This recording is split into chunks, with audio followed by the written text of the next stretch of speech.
Assalomu alaykum hurmatli kuzatuvchilar. Xabaringiz bor, oxirgi vaqtda kundan kunga kiber jinoyatlar avj olib bormoqda. Endi ushbu turdagi jinoyatlar nafaqat jismoniy shaxslarning kartalariga, balki korxonalarning banklardagi hisob raqamiga ham qaratilmoqda. Xo'sh, bu qanday amalga oshiriladi? Keling, ko'rib chiqamiz. Avvalo, korxonalarning elektron pochtasiga, korporativ pochtasiga go'yoki prokuratura, sud organlari, majburiy ijro byurosi tomonidan xat yuboriladi. Ushbu xatda ish materiallari bilan tanishib chiqish uchun maxsus havolaga o'tish ko'rsatilgan bo'ladi.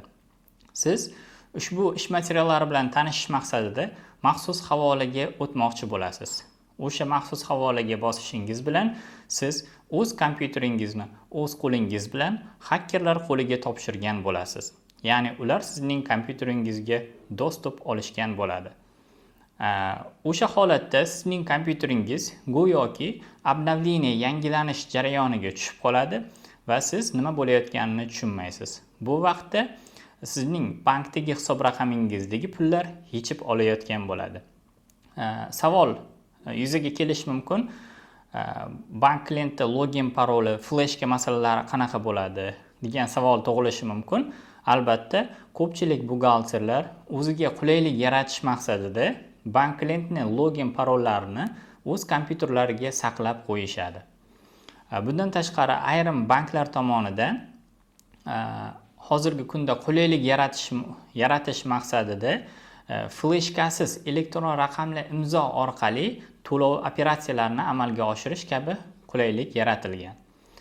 Ayrim kompyuterlarda esa fleshka tiqilgan turadi. Ya'ni bank klientning fleshkasi tiqilgan turadi. Bu esa hakkerlarga juda ham qo'l keladi.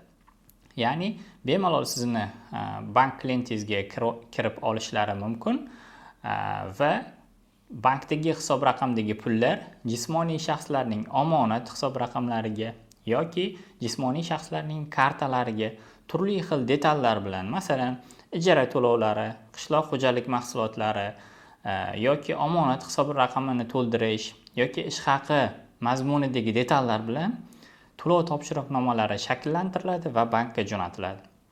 Bank esa o'z o'rnida ushbu operatsiyalar hakkerlar tomonidan amalga oshirilayotganini bilmaydi va ushbu to'lov topshiriqnomalarini o'tkazib yuboradi.